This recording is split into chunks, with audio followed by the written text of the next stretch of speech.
And it's a long 2 months before Ohio voters get a say in the Republican presidential nomination, but Ohio could play a major factor in picking a nominee. 13 ABC's Bill Hormann says very little was actually decided last night. Diane, this race is far from over, and there are two reasons why Ohio should be pivotal in choosing the Republican nominee. Build a great and just society. Rick Santorum's surge in the final weeks proves sometimes a dark horse can win. He polled poorly until about 3 weeks ago, but he spent months working the crowds in Iowa, and he could play well here in Ohio. Rick Santorum from a neighboring state with strong conservative credentials, I think could have appeal here. Political science professor Dr. Melissa Miller isn't predicting the former Pennsylvania senator will win Ohio, but she says there are two reasons why Ohio voters will play a major factor in choosing the Republican nominee. The first factor, proportional delegations. It used to be a winner-take-all system, even if you won by just one vote. But with proportional representation, there's a real incentive for candidates to stick with it and go as long as they can, and March 6th isn't that far away in the grand scheme of things. So Newt Gingrich, who got 13% of the vote in Iowa, could win 13% of Ohio's 66 delegates if he got the same percentage here. That'll help Gingrich and other candidates continue to raise money. So proportional delegate allocation will encourage some candidates to stay in the race, but you have to talk about issues. And here in Ohio, we have a whopper of an issue that could help decide the presidential race. And that's the second factor, issue 2, the move to restrict collective bargaining rights here in Ohio. Voters rejected the idea back in November, and Mitt Romney at first wouldn't take a stand on the issue. Then he came out in support. That issue in Ohio could affect how Romney runs in Ohio. I think Gingrich, Santorum, Ron Paul will make hay of it, and he could be headed for trouble. Now, to be fair, Republicans in general may not fare well on that issue in this state, so all the candidates could be vulnerable there. But proportional allocation of delegates will keep this race alive for Ohio voters in 2 months. And issue 2 could make the campaign in this state a major factor in the national race next fall. Reporting live, Bill Hormann, 13 ABC, Action News. It will be fascinating, Bill. Thank you. He is leading the polls here in Ohio, but in the 9th Congressional District, Rick Santorum cannot win. Welcome into 13 ABC Action News at 5:30. I'm Susan Ross Wells. And I'm Christian Brown. Glad you're here with us. Santorum's on the ballot, but it will not win any delegates. In Your Vote 2012, 13 ABC's Bill Hormann says that could hurt Santorum in his race for the Republican presidential nomination.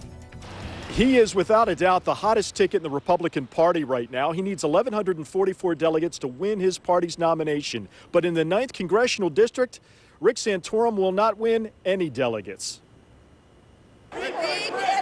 He's surging across the country and doing well here in Ohio, leading Mitt Romney in nearly every poll. And to win their party's nomination, Romney and Santorum and Newt Gingrich and Ron Paul need to collect enough delegates. Lucas County Republican Party Chairman John Stainbrook has helped gather signatures for every candidate who asked. Did Santorum come to you and ask for? No, they didn't, because he didn't have any organization to call us, and that's the sad part. But he does now. You have an opportunity here in Ohio. Santorum couldn't qualify for delegates in 3 of Ohio's 16 congressional districts, 2 in eastern Ohio and the 9th here in northwest Ohio. So if you want to vote for Rick Santorum in the 9th Congressional District, you'll be able to do it just one time, though. Delegates at large will have Rick Santorum listed as one of the candidates, but under the district delegates, Santorum's name will not be there. What that means is when the overall state vote is counted, Santorum may win some delegates in 13 districts and some at-large delegates, depending on his final vote percentage. But he will not win any delegates in the 9th District. I talked to him in Summit County in Akron last week, and he was disappointed too, but he still thinks he can win the state. So having no campaign organization on the ground hurt Rick Santorum in the 9th Congressional District. Believe it or not, he has the same problem in states like North Dakota and Illinois, and that could be a problem when it gets to Tampa during the Republican nominating convention. Reporting live from downtown Toledo, Bill Hormann, 13 ABC, Action News. And despite winning the Iowa caucuses and the New Hampshire primary, Mitt Romney facing a major challenge Here in Ohio, 13 ABC's Bill Hormann has more on 3 issues that could give Romney some trouble, huh, Bill? Yeah, Mitt Romney may have 2 wins under his belt, Lee, but he could lose momentum because some important issues here in Ohio. Tonight we celebrate, tomorrow we go back to work. For Mitt Romney, back to work means campaigning in the next primary state of South Carolina. But if he wants the nomination, he has to win Ohio. He's got some work to do. Dr. Melissa Miller sees a candidate who has trouble on 3 big issues. Number 1, collective bargaining in the form of Senate Bill 5. Romney ultimately supported that measure, but Ohioans overwhelmingly rejected it. The second issue, the auto bailout.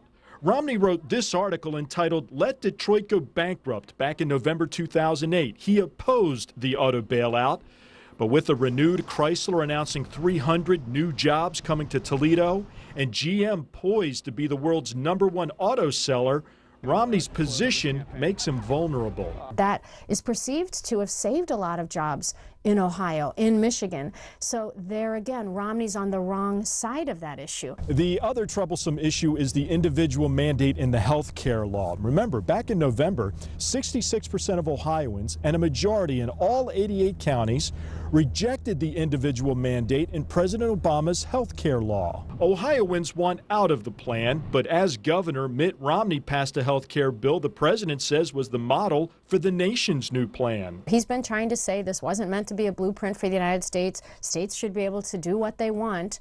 But at the same time, the more wiggling he does around the issue, the more it looks like he's trying to shift his position, the more that feeds into this pre-existing narrative that he's a waffler. So, on collective bargaining, the auto bailout, and health care legislation, Mitt Romney may have some explaining to do here in Ohio. Mitt Romney could still win Ohio despite all of those issues. He's a moderate candidate and Ohio is a moderate state. But ironically, Dr. Miller says those issues may not hurt him as much if he's the Republican Party's presidential nominee. Reporting live, Bill Hormann, 13 ABC, Action News. I'm here with a whole cast of reporters. We have Bill Hormann standing by to give us a different perspective on, you're just right across from me, Bill, at Stroh Center here. Diane, look for the president to address really 3 main audiences in his speech this afternoon. 1, the middle class, 2, students, 3, early voters. First, the middle class. The president is trying to frame this election as about jobs and the economy and how some, the rich, the wealthy, have benefited more from the economy than the middle class. Look for him to try to draw some distinctions between his vision on how to grow the economy through development of the middle class, as opposed to Mitt Romney, who the president believes tries to grow the economy from the top down. Second, students. We are here at BGSU, but there's a lot of concern by college students. Can I afford college, 1, and can I get a job once I graduate from college, 2?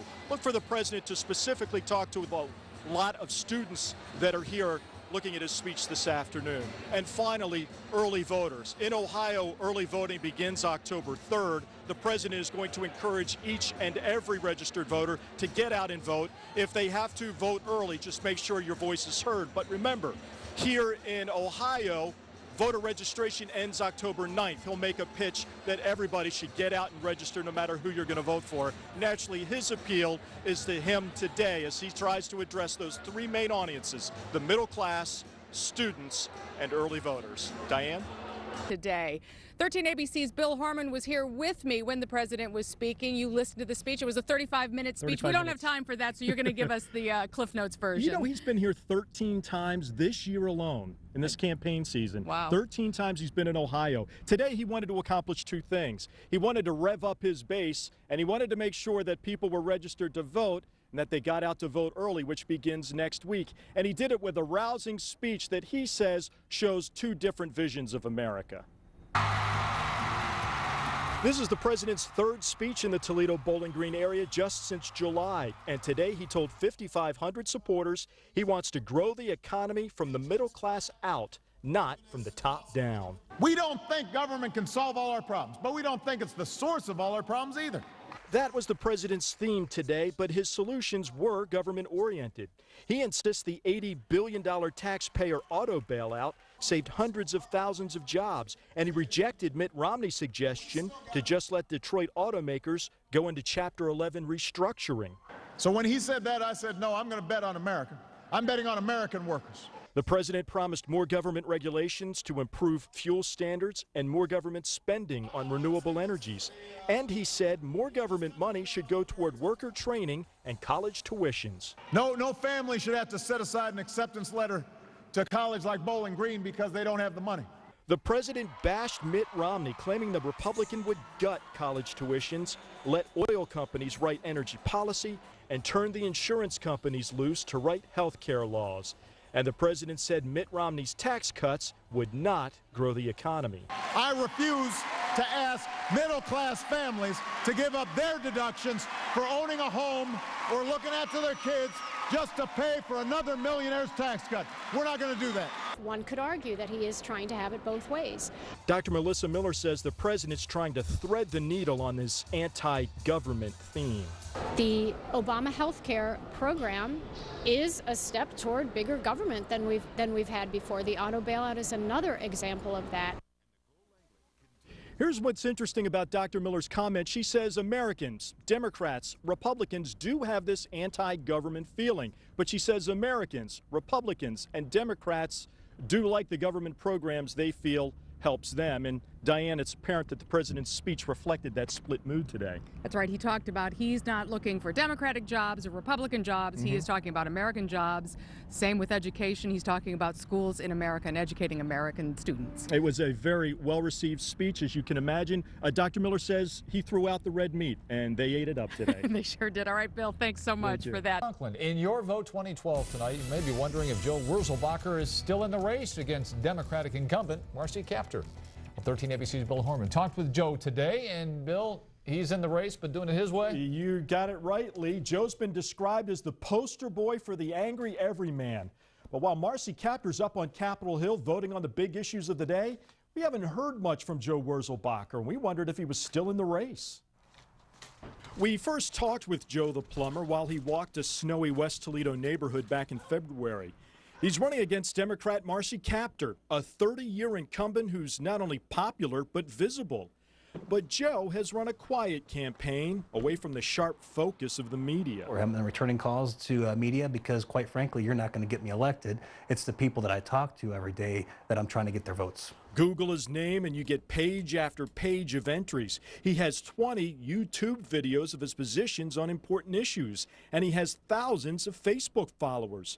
Yet when he does pop up in the mainstream media, his unfiltered comments stir hot debate. Like when he said in Arizona a month ago, Americans should put up a fence on the border going with Mexico and start shooting. And the media have made him a butt of jokes for that. Which end did that beauty come from, Joe? But Joe insists millions of Americans agree with his blunt opinions. It's not that I'm bloodthirsty. It's not that I want to kill people. It's that I want my government to do their damn job and protect the borders like they've been told to do. Joe's lost 2 campaign managers because he says he refused to play politics like a politician. He distrusts the media, and he's low on cash.